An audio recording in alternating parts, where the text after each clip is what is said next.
Hello दोस्तों, स्वागत है नए अप्रोच चैनल में। तो आज हम लोग बात करने वाले हैं पृथ्वी के बारे में पढ़ेंगे, जो कि आप सन से देखेंगे तो तीसरे नंबर पे आता है। और पृथ्वी के बारे में हम लोग डिटेल से एनालिसिस करते हैं। तो अभी हम लोगों ने सोलर सिस्टम को पढ़ा, उसके बाद सन के बारे में पढ़ा, फिर जो है ये बुध और शुक्र को पढ़ा। उसके बाद अब तीसरे नंबर की बारी है, जिसका नाम है पृथ्वी। तो पृथ्वी जिस पे हम लोग रहते हैं, इसकी बात करते हैं। तो इसकी सबसे बड़ी बात है कि यहाँ से सन से और इसकी डिस्टेंस बात किया जाए तो कौन सी रैंक पे आती है, तो पृथ्वी का दोनों के बीच में है, तीसरे नंबर पे आती है। ये हो गया। दूसरी बात है कि अगर आकार की दृष्टि यानी साइज़ की नज़र से देखा जाए तो साइज़ इसका कितना है, 5वें नंबर पे साइज़ में पृथ्वी को माना जाता है। 5वें नंबर पे आती है साइज़ में। और इसकी शेप की बात किया जाए, शेप की कि कैसा इसका आकार है पृथ्वी का, तो इसको बोलते हैं जियोइड। जियोइड या पृथ्वाकार या पृथ्वी की तरह अपने आप में इसका आकार है। बोलने को तो कुछ अंडाकार भी बोलते हैं, बट ये क्या है, जियोइड शेप है इसका। एग्जैक्ट इसका जियोइड बोला जाता है, हिंदी में पृथ्वाकार इसको बोला जाता है। इसकी आकृति ऐसी बना जाता है। और पृथ्वी जो है इनर प्लेनेट का, जैसा कि मैंने बताया कि इनर प्लेनेट जो होता है वो 4 यानी सूरज के बाद 4 जो प्लेनेट को बोला जाता है, स्टार्टिंग से लेकर 4 तक का, उसको इनर प्लेनेट बोलते हैं। और उसके बाद वाले को 4 को आउटर प्लेनेट बोलते हैं। तो इनर प्लेनेट में सबसे ज़्यादा यानी साइज में बात किया जाए तो पृथ्वी का सबसे बड़ा इसमें नज़र आपको आता है। तो इस तरीके से ये हो गया साइज़। उसकी बात करते हैं रोटेशन की। तो आप रोटेशन में देखिए, रोटेशन का मतलब है कि घूमना यानी घूर्णन। यानी पृथ्वी क्या कर रही है, अपनी एक्सिस पे ऐसे ऐसे घूमती है। यानी एक घूमती है, 24 घंटे में एक चक्कर लगाती है।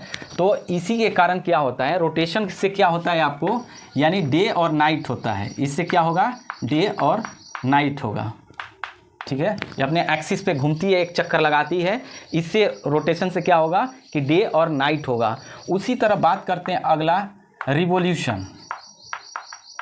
रिवोल्यूशन की बात करते हैं। तो रिवोल्यूशन में आप देखेंगे कि जैसे रिवोल्यूशन का मतलब जैसे पृथ्वी अपने एक्सिस पे घूम रही है, उसके साथ साथ आप देखेंगे ये सूर्य हो गया। तो सूर्य के भी चारों तरफ ये घूमती है, 365 दिन लगते हैं इसको घूमने में।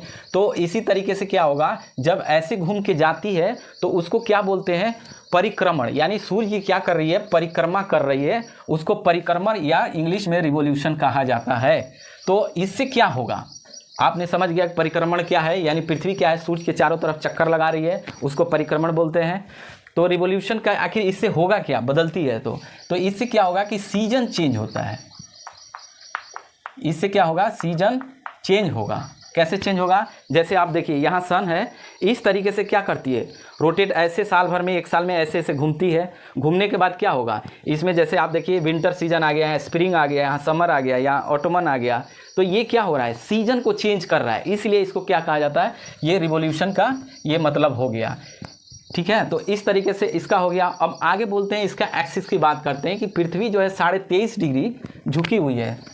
अर्थ क्या है, 23.5 डिग्री क्या होती है, झुकी हुई है। अपनी जो उसका शेप है पृथ्वी का, थोड़ी सी ऐसी झुकी हुई है, तो 23.5 डिग्री है। लेकिन अगर एंगल की बात करेंगे तो 66.5 डिग्री है। ठीक है, 66.5 डिग्री है इसका एंगल। कैसे एंगल है कि 90 डिग्री में अगर आप 23.5 को अगर माइनस करते हैं तो आपका हो जाएगा 66.5 डिग्री। यानी क्या हो रही है, एंगल बना रही है, यानी कोण बनाती है। झुकी हुई है 23.5 डिग्री और एंगल बना रही है 66.5 डिग्री। दोनों को माइनस करेंगे, यानी 90 डिग्री के में माइनस करेंगे 23.5 डिग्री, तो एग्जैक्ट आपका ये आता है। तो ये हो गया। अब बात करते हैं हम लोग कि आपने इस फिगर को देखा। अब बात करते हैं कि 21 मार्च, यहाँ पे देखिए 21 मार्च लिखा हुआ है और ये 23 सितंबर लिखा हुआ है। 21 मार्च और 23 सितंबर को क्या होता है, 21 मार्च 23 सितंबर को डे नाइट क्या होगा, बराबर होगा। डे नाइट बराबर होता है, यानी 12 घंटे का दिन होगा। यहाँ देखिए 12 घंटे का दिन और 12 घंटे की रात होती है, दोनों इक्वल होगा। क्यों होता है इक्वल, अब यहाँ समझिए क्यों इक्वल होता है। क्योंकि यहाँ पे जो लाइट आती है, सन की जो लाइट आती है इसकी, यहाँ पे इक्वेटर पे पड़ती है डायरेक्ट। ये जो इक्वेटर आप देख रहे हैं इस पे लाइन पड़ती है, यानी 21 मार्च और 23 सितंबर को क्या करती है, इक्वेटर पे डायरेक्ट इसकी पड़ती है। जिसके कारण क्या होता है, बिल्कुल सीधी होती है, इसलिए इसको 12 घंटे का दिन और 12 घंटे का रात, ये दोनों होगा कब कब होगा, 21 मार्च और 23 सितंबर को बराबर होगा। इसके बाद जब मार्च के बाद जैसे हम बढ़ेंगे अप्रैल मई जून तक, तो आप देखेंगे यहाँ से बढ़ेंगे तो इस सीजन को बसंत कहा जाता है, बसंत ऋतु। अब यहाँ से आप बढ़ेंगे, यहाँ से बढ़ेंगे 21 जून आ जाता है, तो यहाँ से क्या होगा, अब धीरे धीरे दिन 12 घंटा है, अब क्या होगा 13, 14, 15, 16, इस तरीके से क्या होगा घंटा बढ़ते जाएगा, दिन का समय क्या होगा ये बढ़ता जाएगा। तो यहाँ आते आते तक डे जो होता है वो लगभग 16 घंटे के आसपास 16 आवर हो जाता है यहाँ आने के बाद। यानी इस पोजीशन में आने के बाद 21 जून को आप देखेंगे सबसे बड़ा दिन होगा, सबसे बड़ा दिन कब होगा, 21 जून को होगा, क्योंकि यहाँ से अब धीरे धीरे आगे की बढ़ रहा है। यहाँ से 12 से 13, 14, 15, 16 यानी 16 घंटे के आसपास यहाँ पे दिन होता है और 8 घंटे आप देखेंगे रात होगा, यानी रात छोटी दिन बड़ा होगा, इसलिए यहाँ हो गया। उसके बाद जब आगे बढ़ेंगे तो आप देखिए यहाँ से लेके ये समर हो गया, यानी 21 जून से लेके 23 सितंबर के बीच में 3 महीने का जो गैप है ये क्या करता है, इसमें जून में इसको समर बोलते हैं। और यहाँ से क्या होगा टेम्परेचर अगेन यहाँ से बढ़ा और यहाँ से फिर धीरे धीरे घटना शुरू होगा, यानी 21 जून के बाद से क्या होगा धीरे धीरे दिन छोटा होना शुरू हो जाएगा। यहाँ 16 घंटे का हो रहा है दिन में, तो अब यहाँ धीरे धीरे कम होते होते आपको यहाँ आते आते 16 से 15 होगा, फिर 14 होगा, फिर 13 हो जाएगा, फिर यहाँ आएंगे तो 12 घंटे हो जाएगा, यानी दिन यहाँ फिर 12 घंटे, यहाँ दिन और रात दोनों बराबर हो जाएंगे। तो इसी में आप देखेंगे जैसे यहाँ पे पड़ रहा है, इसके बाद जैसे नॉर्थ की तरफ शिफ्ट होगा, यानी सन शिफ्ट होगा, ट्रॉपिक ऑफ कैंसर के पास जाएगा, तो यहाँ क्या होती है, यहाँ गर्मी होना शुरू हो जाता है, बहुत तेज़ी से गर्मी पड़ती है। यानी 21 मार्च से लेकर के लगभग 23 जून तक, यानी 6 महीना आप देखेंगे तो जो सन जो आ रही है इसकी लाइट वो ट्रॉपिक ऑफ कैंसर यानी इक्वेटर से लेकर ट्रॉपिक ऑफ कैंसर के बीच में क्या होती है 6 महीने यहाँ पे इसका रहता है। तो इसमें क्या होता है कि इधर शिफ्ट होने के बाद आप जितना इस कंट्री में इक्वेटर के नॉर्थ वाले में जो भी कंट्री होंगे वहाँ पे क्या होगा टेम्परेचर सबसे ज़्यादा होगा। इसीलिए आप देखेंगे गर्मी के दिन में यहाँ सबसे ज़्यादा होता है, क्योंकि भारत का अगर एग्जैक्ट किया जाए तो भारत को ट्रॉपिक ऑफ कैंसर लगभग 2 डिवाइड करता है, 2 हिस्सों में बांटता है और इसका एग्जैक्ट लोकेशन इस तरीके से है। तो यानी इक्वेटर के नॉर्थ में ही है इंडिया, और यहाँ पर क्या करती है लगभग इक्वली 2 भाग डिवाइड करती है यहाँ पर, ठीक है, गुजरात के आसपास ये होगा। तो ये क्या करता है पूरी तरह ट्रॉपिक ऑफ कैंसर में आता है, इसलिए यहाँ टेम्परेचर ज़्यादा होता है। तो आप यहाँ से देखेंगे मार्च से लेकर के 23 जून तक आप देखेंगे धीरे धीरे इस ओर शिफ्ट होते जाएगा और फिर क्या होगा कि इसकी टेम्परेचर बढ़ जाती है। उसके बाद आप देखिए 23 सितंबर को जैसे दिन रात बराबर होगा, अब यहाँ से क्या होगा, यहाँ से क्या हुआ और घटेगा, यानी 12 से क्या होगा अब 11 घंटे दिन होना कम हो जाता है, 11, 10, 9 फिर 8 आ जाएगा, यानी 22 दिसंबर आते आते क्या हो जाएगा कि 22 दिसंबर को सबसे छोटा दिन हो जाएगा, 22 दिसंबर को सबसे छोटा दिन हो जाएगा, क्योंकि 23 सितंबर से 12 घंटे की जो दिन हो रही है अब धीरे धीरे क्या होगा यहाँ से कम होना शुरू हो जाएगा। 22 दिसंबर को सबसे छोटा दिन होता है और सबसे बड़ा दिन होता है 21 जून को। सबसे छोटा दिन 22 जून, सबसे बड़ा जून ये और छोटा जून ये है। अब देखिए अब इसके बाद हम बात करते हैं कि यहाँ दिन कम हो गया, यानी रात लंबी हो जाएगी। जाड़े के दिन में आप देखेंगे कि रातें काफ़ी लंबी होती है और गर्मियों के दिनों में देखेंगे दिन बहुत बड़ा होता है, रात छोटी होती है। तो इस तरह से क्या होता है, यानी पहले सूर्योदय होगा और पहले बाद में अस्त होता है इसमें, और इसमें क्या होगा सूर्योदय बाद में होगा, अस्त भी पहले हो जाएगा, तो ये दिन छोटा हो जाता है। तो यहाँ से आप डेट को याद रख सकते हैं। अब यहाँ से अब क्या हो गया, यानी यहाँ से क्या होगा अब धीरे धीरे सन की जो यहाँ आ रही है अब धीरे धीरे शिफ्ट इधर होना शुरू हो जाएगा इस पोजीशन से, यानी 23 सितंबर के बाद से क्या होगा अब ये इक्वेटर के पास आ जाएगा यहाँ पे, यानी यहाँ से यहाँ आ जाएगा और फिर इस पोजीशन में जब आएंगे तो क्या होगा ट्रॉपिक ऑफ कैंसर पे आ जाएगा। 22 दिसंबर को क्या हो जाएगा सन इस पे आ जाएगा। जब यहाँ पे आएगा तो आप देखेंगे अफ्रीका का कंट्री है, ऑस्ट्रेलिया का कंट्री है या दक्षिण अमेरिका का हो गया, इस डायरेक्शन में क्या होगा टेम्परेचर ज़्यादा हो जाएगा, और उत्तर साइड में यानी जैसे इंडिया हो गया, चाइना हो गया, जितने भी ऊपर हैं इक्वेटर के नॉर्थ वाले में वहाँ पे टेम्परेचर कम हो जाएगा, यानी जाड़ा हो जाएगा। इधर ठंडा होगा तो इधर गर्म होगा, इधर गर्म होगा तो इधर ठंडा होगा, यानी 6 महीने का दिन नॉर्थ की तरफ होता है और 6 महीने का दिन साउथ की तरफ होता है। इसीलिए आप देखेंगे कि नॉर्थ साइड में जैसे पोल होता है, नॉर्थ पोल साउथ पोल, इसमें आप देखेंगे कि नॉर्थ की तरफ जैसे आएगा तो क्या साउथ में आएगा तो नॉर्थ की तरफ अंधेरा होता है, यानी 6 महीने का यहाँ दिन होता है, 6 महीने डे और नाइट होता है। 6 मंथ का। उसी तरह साउथ में भी 6 महीने का दिन 6 महीने का रात होता है। तो आप देख सकते हैं इधर अगर दिन रहेगा तो 6 महीना इधर रात रहेगा, इधर रात रहेगा तो इधर दिन रहेगा। तो इस तरीके से दिन रात का ये चीज़ें हो रही है। तो आप समझ सकते हैं इस तरीके से। फिर यहाँ से क्या होगा, 22 दिसंबर के बाद फिर टेम्परेचर सबसे कम हो गया, ठंडा हो गया। अब इसके बाद धीरे धीरे बढ़ना शुरू हो जाएगा। यानी 21 मार्च को आप देखेंगे दिन यहाँ पे क्या है, 8 घंटे में दिन, मतलब दिन में 8 घंटे हो रहा है। तो यहाँ 9, 10, 11 ऐसे होगा, फिर 12 घंटे का आ जाएगा, 12 घंटे का दिन रात यहाँ आ जाएगा। तो इस तरीके से यहाँ से लेकर 22 दिसंबर से 21 मार्च के बीच में आप देखेंगे फिर घंटा धीरे धीरे बढ़ना शुरू हो जाएगा। 8 घंटे से 12, फिर 12 घंटे से ये हो जाएगा 16, 16 से फिर हो जाएगा 12 और 12 से 8। यानी एक साइड में क्या होगा, बढ़ते जाएगा, एक साइड में घटते जाएगा। इस तरीके से क्या होता है, पूरे साल भर का रोटेशन होता है और ऐसे काम करता है ये पूरा दिन और रात। तो आप देख सकते हैं 365 दिन और 6 घंटे लगभग लगता है टाइम क्या होने में, एक बार इसको रोटेशन करने में अर्थ को, सन के कितना 365 दिन और 6 घंटे लग जाता है। इस तरीके से ये रोटेशन अपना काम कर रहा है। तो आगे बढ़ते हैं, इसमें देखते हैं कि पृथ्वी का स्पीड कितना है। स्पीड, अब देखिए स्पीड की बात करते हैं। स्पीड में आप देखेंगे तो अब देखिए जैसे सन हो गया, सन के पास जो होगा उसका स्पीड सबसे ज़्यादा होगा। यानी यहाँ पे मरकरी है यानी बुध है और यहाँ पे वीनस है।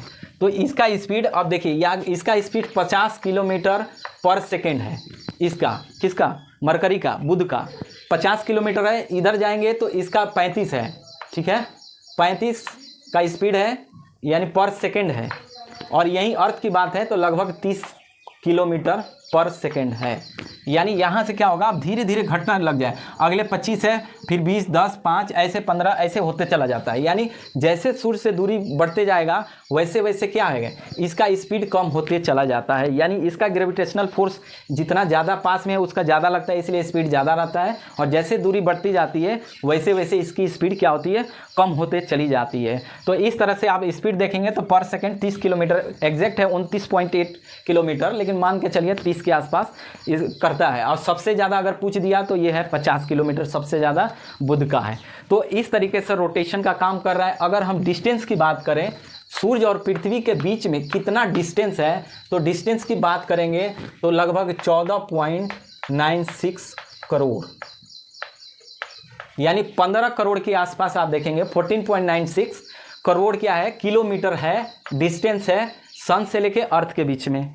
वहीं अगर इसका अगर मान लीजिए मून यहाँ पे है, मून का डिस्टेंस की बात कर रहे हैं तो 3.84 लाख किलोमीटर, यानी 3,84,000 किलोमीटर क्या है इसका, पृथ्वी और चंद्रमा के बीच में डिस्टेंस है। यानी मून के बीच में आप हो जाएगा, पृथ्वी और मून के बीच में हो जाएगा 3.84, यानी पौने चार के 4 के आसपास, ये मान लीजिए मोटा मोटी 3.84 लाख किलोमीटर या 3,84,000 किलोमीटर इसकी दूरी है। तो इस तरीके से दोनों का डिस्टेंस हो गया। और इसकी लाइट की बात करते हैं, जैसे आप सन की बात करें, सन से पृथ्वी तक पहुंचने में 8 मिनट कितना सेकंड लगता है, तो 20 सेकंड, कहीं 19 सेकंड भी लिखा हुआ है। यानी ये 8 मिनट हो गया और ये सेकंड हो गया, 8 मिनट 20 सेकंड समय लग रहा है यहाँ पे। लेकिन इसका अगर स्पीड की बात किया जाए तो 3 लाख पर सेकंड के स्पीड से क्या होती है, लाइट जाती है। यानी सन की जो लाइट है वो 3 लाख किलोमीटर 1 सेकंड में तय करती है, तब जा करके 15 करोड़ का डिस्टेंस तय करता है। कितना मिनट में, तो 8 मिनट 20 सेकंड में तय करता है। तो ये हमारा क्या है, सर्कुलेशन पाथ है। वहीं अगर बात किया जाए इसकी डिस्टेंस की, इसकी यानी 0 डिग्री यानी इक्वेटर की बात किया जाए तो पूरा जो ग्लोब का जो डिस्टेंस है वो है 40,075 किलोमीटर। इसकी जो लेंथ है आप इक्वेटर के, तो 40,075 इसका लेंथ है। तो इस तरीके से आप इसको देख लीजिए। सबसे अगर नियरेस्ट कहा जाए अर्थ का, तो आप देखेंगे सबसे नियरेस्ट वीनस आएगा। अगर यहाँ मार्स है यानी मंगल ग्रह है, दोनों में कहा जाए तो नियरेस्ट में कौन आएगा, तो वीनस आता है, सबसे नियरेस्ट में इसका होता है। और तारा बोला जाए तो सबसे नियरेस्ट यही होगा, ठीक है। यानी सन सबसे नियरेस्ट क्या है, स्टार है जो इसके करीब में है। तो अब देखिएगा कि जितने भी सैटेलाइट इंडिया में जो लगाए जाते हैं या कहीं भी पूरी दुनिया में अर्थ पे कहीं भी आप देखेंगे जो सैटेलाइट होता है उसका आप देखेंगे ईस्टर्न साइड यानी ईस्ट साइड में ही इसको लॉन्च किया जाता है। जैसे आप इंडिया के मान लेते हैं तो इंडिया का ये जैसे हो गया, तो यहाँ पे आप देखेंगे श्रीहरिकोटा है, ठीक है, श्रीहरिकोटा से लॉन्च किया जाता है। उसी तरह अमेरिका का हो, अफ्रीका का हो, किसी कंट्री का आप देखेंगे सारे लगभग पूरब साइड में ही इसका लॉन्च किया जाता है। क्यों किया जाता है? क्योंकि यहाँ से क्या होता है कि इसकी जो स्पीड होती है ना वो उसको सपोर्ट करती है, इसलिए क्या होता है कि पूरब साइड में ही जितने सैटेलाइट लॉन्च किए जाते हैं किसी कंट्री के, वो नॉर्मली पूरब साइड में ही रखा जाता है। तो ये उसके पीछे लॉजिक की दिया जाता है, ठीक है। तो इस तरीके से बात करते हैं। अब हमारा जैसे पृथ्वी है, तो पृथ्वी भी 3 तरह से इसमें डिवाइड है। आप देखेंगे जैसे ये क्रस्ट हो गया, और दूसरे को मेंटल हो गया, और तीसरे को हो गया निफे हो गया, या कोर कहिए, कोर हो गया। तो ये 3 भाग में बांटा गया है। जो क्रस्ट यानी बाहरी वाला जो भाग है, इसमें क्या है सबसे ज़्यादा, आप इसका अगर लेयर की बात करेंगे तो सबसे ज़्यादा ऑक्सीजन पाया जाता है यहाँ पे, 47% ऑक्सीजन है। उसके बाद एक कोड आता है सियाल यानी सिलिका और एल्यूमिनियम, सिलिका और एल्यूमिनियम पाया जाता है। इसी तरीके उसके बाद फिर Fe वगैरह पाया जाता है। तो ये जब हम इसका स्ट्रक्चर पढ़ाएंगे तब उसकी हम लोग बात करेंगे कि अर्थ में कैसे कैसे इसका स्ट्रक्चर बना हुआ है, इस तरीके से पढ़ा जाएगा। तो अब बात करते हैं कि पृथ्वी दिवस कब मनाया जाता है। तो 22 अप्रैल को पृथ्वी दिवस मनाया जाता है, ठीक है। 1970 से ये किया गया, क्योंकि पर्यावरण को देखते हुए मीटिंग हुई थी, उसी समय डिसाइड किया गया था कि पृथ्वी दिवस मनाया जाएगा। वो भी 22 अप्रैल 2070 से स्टार्ट हुआ, और अब हर साल 22 अप्रैल को पृथ्वी दिवस के रूप में मनाया जाता है। तो ये पूरा आप देख सकते हैं कि पूरा जो मैंने स्टडी किया इस पे जो आपको बताया ये सारा अर्थ से रिलेटेड है। फिर इसका जो भी होगा अगला हम लोग आगे करेंगे। कैसा लगा आप ज़रूर बताइए। Thank you for watching.